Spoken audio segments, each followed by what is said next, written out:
Before Lucille Ball died, she told people about 7 actresses who she said were really mean and bad. Let me tell you the whole story about Lucille Ball's amazing life. Lucille Ball was born with the name Lucille Dear Lucy Ball on August 6, 1911, in a town called Jamestown in New York. Her dad, Henry Ball, was a chiropractor, which is a special doctor who fixes people's backs, and he was also an eye doctor called an optometrist. Her mom's name was Dear Evelyn Hunt, and she was a stay-at-home mom who also dreamed of being in plays and shows herself. So little Lucille grew up around creativity and hard work from a very young age.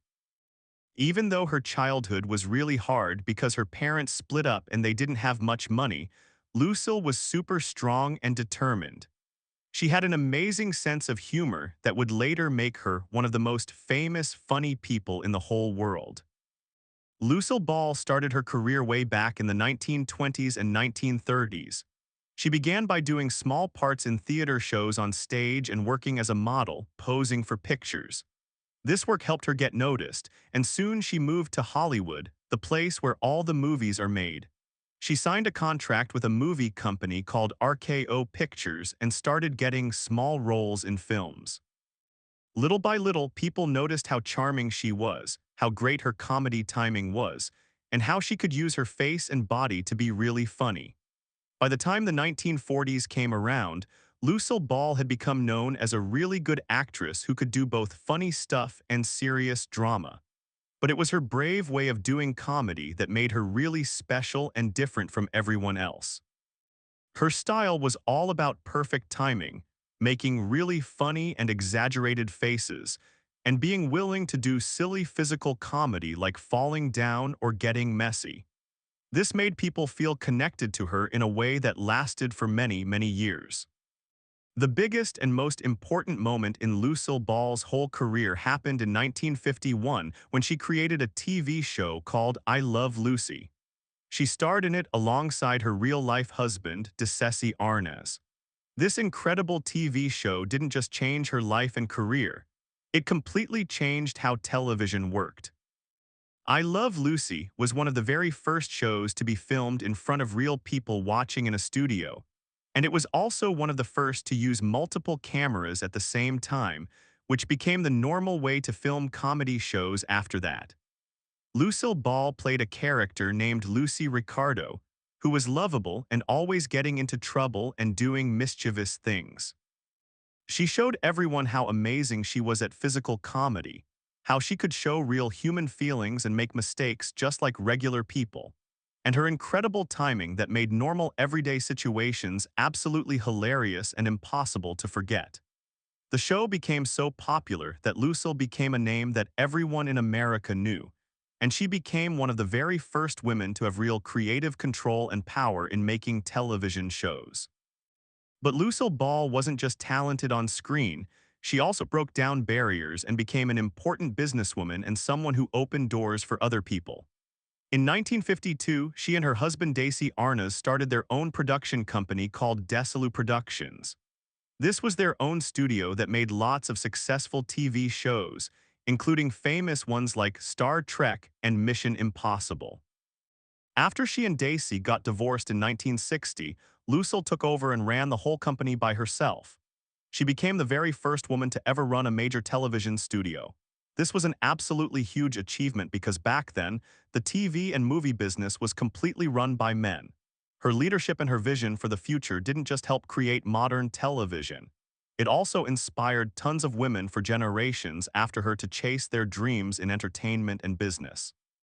Even after I Love Lucy ended, Lucille Ball kept entertaining people and making them laugh with many more television series, special shows, and guest appearances on other shows. She did The Lucy Show and Here's Lucy, which proved that she was talented in many different ways and that people would never get tired of watching her. During her lifetime, she won so many awards and honors, including multiple Emmy Awards, which are like Oscars but for TV, a Golden Globe, and the super special Kennedy Center honor. But more than all the trophies and awards, her real legacy is all the joy and laughter she gave to millions and millions of people. She opened doors and made it possible for women in entertainment, and she set the standard for what great comedy should be. In 1940, Lucille Ball's life changed in a big and dramatic way when she met Dicessi Arnaz. He was a charming and charismatic bandleader from Cuba who was quickly becoming famous in Hollywood and in nightclubs where he performed music. The first time they met was on the set of a not very good musical movie called Dance Girl Dance. The movie wasn't a big hit with critics or audiences, but it became super important in history because this is where Lucille and Daisy first felt that special spark and connection that would lead to one of the most famous marriages in all of show business. Even though they came from really different backgrounds and cultures, Lucille was born in New York and was American with English, Scottish, and Irish family roots, while Daisy was born in Cuba. They immediately fell for each other. They were drawn to each other's charm, their wit and humor, and their shared love and passion for entertainment. Their romance happened really fast and intensely, and before long, the two couldn't be apart from each other. They eventually got married and started a life together, where their personal relationship and their work lives were completely mixed together. The first few years of Lucille and Dicessi's marriage were full of both exciting moments and really hard, stressful times. Lucille's career was growing super fast and becoming more and more successful, but this often meant she had to be away from home a lot.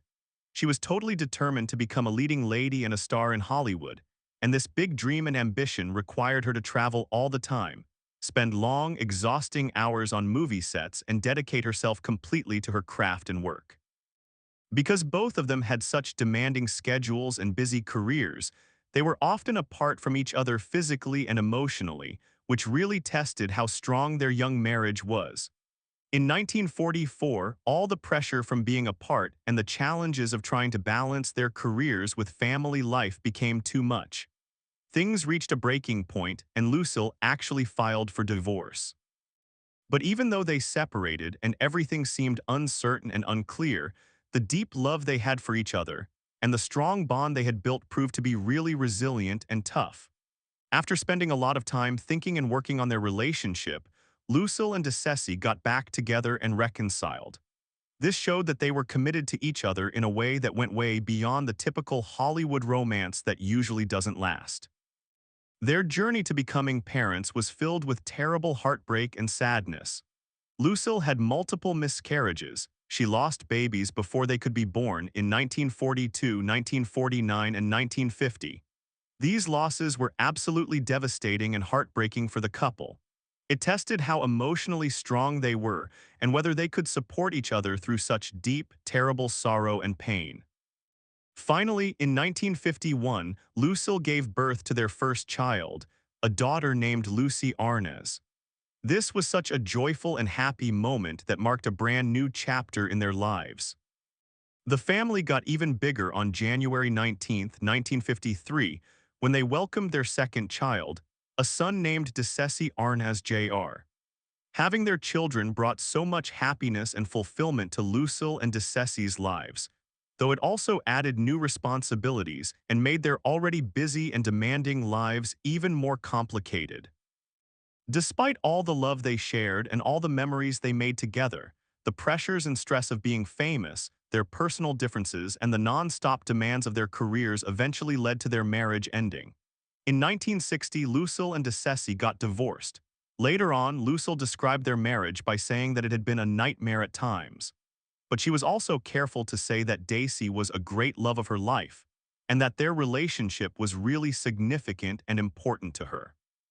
This shows both sides of their marriage. It was filled with deep affection and love, but also had inevitable challenges and problems that have fascinated fans and people who study history for decades and decades.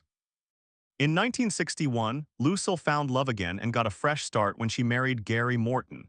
He was a talented stand-up comedian whose humor and steady, stable presence was really different from the intensity and drama of her previous marriage with Daisy. Their relationship was marked by mutual respect, where they both appreciated each other, and they had real companionship and stability. The two of them stayed together for the rest of Lucille's entire life. Gary Morton's support and encouragement allowed Lucille to keep doing her pioneering, groundbreaking work in television and entertainment, while also enjoying a loving, long-lasting partnership that lasted for several decades. Their marriage was built on friendship, laughter, and loyalty, and it stood as proof of Lucille's ability to find happiness and balance after all the turbulence and chaos of her earlier years. It remained one of the most important parts of her personal life until the day she died. Now here's the really shocking part. Before she passed away, Lucille Ball, who was the legendary queen of comedy and television, reportedly revealed a shocking secret that had been hidden behind the glamorous, glittery facade of Hollywood for many, many decades. Everyone knew her for her impeccable timing, her infectious laughter that made everyone else laugh, and her pioneering role in shaping and creating television as we know it today. Ball was definitely no stranger to the darker, uglier side of the entertainment industry and business. Throughout her entire career, which lasted many years, she had met and worked with countless actors and actresses. Some of these people had hidden motives and secret agendas, meaning they had sneaky plans and bad intentions that often went completely unnoticed by the public and regular people. According to sources and people who were close to Ball and knew her well, she told a small circle of trusted friends and colleagues a big secret. She confided in them that there were at least 7 actresses in Hollywood whom she considered to be actually evil, not just difficult or mean, but truly bad people. These were not just rivals who were competing with her for roles, or actresses whose behavior on set was hard to deal with or difficult. No, these were women whose actions she believed were calculated, meaning planned out carefully, malicious, meaning done to hurt people on purpose, and deeply harmful to everyone around them. Lucille Ball's comments and observations were vivid, precise, detailed, and unflinching. She didn't hold back or sugarcoat anything. She reportedly singled out and specifically named Joan Crawford, saying things like, "She had a way of smiling at you while she plotted your downfall. You never knew whether she was praising your performance or waiting for you to trip and fail. She carried a darkness with her that you couldn't ignore." Ball's observations and insights were based on years and years of first-hand experience. She had crossed paths with Crawford on several different occasions and had witnessed with her own eyes Crawford's sharp-tongued criticism and behind-the-scenes manipulations and sneaky behavior. In Ball's eyes and opinion, Crawford represented a type of calculated cruelty and meanness that went way beyond just professional competitiveness. It entered into personal territory, where loyalty and friendship were treated as tools to be used rather than treasures to be valued and protected. Another name that Lucille Ball reportedly mentioned was Bette Davis, though the document calls her B. Davis, an actress whose talent and skill were absolutely legendary and famous, but whose temperament and personality were equally notorious and well known for being difficult.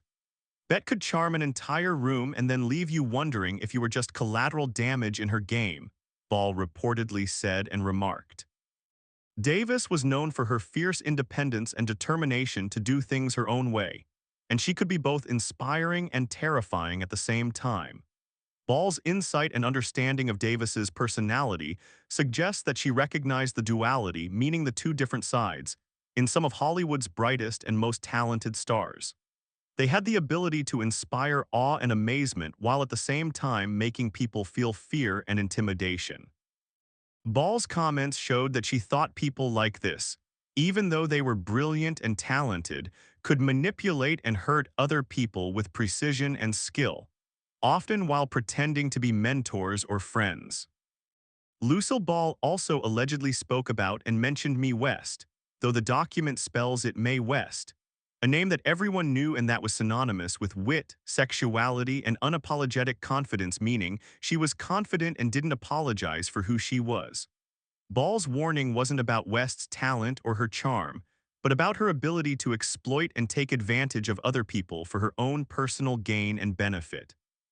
"Me could turn the simplest interaction into a trap," Ball purportedly said.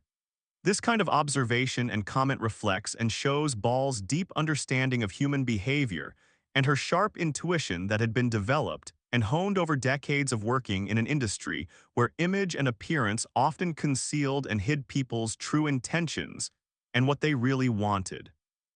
Ball's expose and revelation reportedly continued with other actresses, including names like Tallulah Bankhead, Carol Lombard, spelled Carol Lombard in the document, Joan Fontaine, and Ingrid Bergman, spelled Ingrid Bergman in the document. For each one of these actresses, Ball allegedly told stories and recounted incidents that illustrated and showed manipulative behavior, jealousy, and cruelty that went far, far beyond ordinary professional rivalry and competition between actresses. She described situations where favoritism, meaning giving special treatment to certain people, was used as a weapon to hurt others. She told about times when private conversations were weaponized and used against colleagues to harm them, and where trust was treated as a currency like money, to be spent and abused for personal gain. Ball's commentary and observations suggested that while the public and regular people saw glittering movie premieres, red carpets, and glamorous smiles, there existed underneath all of that an undercurrent of personal agendas and interpersonal battles and fights that could be absolutely devastating and destructive if someone wasn't careful and aware. What made Lucille Ball's alleged revelations especially striking and surprising was the huge contrast between her own public persona, meaning how people saw her, and the stories she told privately to close friends. Everyone knew her for her warmth, her humor, and her ability to laugh at herself and not take herself too seriously. But Ball's private observations revealed a keen, sharp, analytical mind that was acutely aware and very conscious of human motives and why people do what they do. She had learned over the many years that survival in Hollywood wasn't just about having talent or being lucky. It was about understanding the complex social dynamics and relationships behind the scenes, away from the cameras and the public eye. Her comments implied and suggested that while many actresses pursued and chased success through charm or dedication and hard work, a few of them pursued it through deception, lies, and emotional manipulation. These few left a trail of harm and hurt in their wake, damaging people as they climbed to the top. On April 26, 1989, Lucille Ball, the beloved actress and television pioneer whose life had been marked by both extraordinary professional success and personal resilience and strength, experienced a sudden and severe medical crisis that would ultimately and tragically lead to her passing and death. That day, she complained about and mentioned intense back pains. She described them as unusually sharp and persistent, meaning they wouldn't go away, and these symptoms immediately alarmed and worried the people around her. This sudden discomfort and pain was especially concerning and worrying because it happened shortly after she had undergone a major serious heart surgery. The surgery was to repair something called an aortic rupture, which is when the main artery in your body tears open. This condition by itself was extremely dangerous and life-threatening, and had required significant medical intervention and help from doctors. In the hours that followed after she complained about the pain, her condition rapidly got worse and deteriorated very quickly. She lost consciousness, which means she passed out and wasn't awake anymore. This left her friends, family, and the medical personnel and doctors in a state of urgent concern and extreme worry. Despite swift and quick efforts by the doctors who were attending to her to stabilize her condition and make her better, her body could not recover from this new medical emergency. Tragically and sadly, she passed away and died. Investigations that happened after her death to figure out what happened revealed that the cause of her death was another aortic rupture, but this time it was located in the abdominal area, which is the stomach area of the body. Importantly and significantly, medical experts and doctors clarified and explained that this rupture was entirely and completely unrelated to the earlier heart surgery she had undergone just a short time before. This fact underscored and emphasized the suddenness and unpredictability of the condition, meaning it happened so fast and unexpectedly that no one could have predicted it or prepared for it. An aortic rupture, whether it happens in the thoracic section, which is the chest area, or the abdominal section, which is the stomach area, is a life-threatening event that can kill you. It involves the tearing of the body's main artery, which is the biggest blood vessel that carries blood throughout your entire body. When it tears, it leads to massive internal bleeding inside the body if it's not addressed and fixed immediately by doctors. In Lucille Ball's case and situation, this second rupture occurred so swiftly and quickly that there was virtually no opportunity or chance for medical intervention to be effective or work. The revelation and discovery that it was unrelated to her prior surgery provided some explanation for the tragic timing of everything, but it could not diminish or lessen the shock and deep sorrow that was felt by millions and millions of fans around the entire world.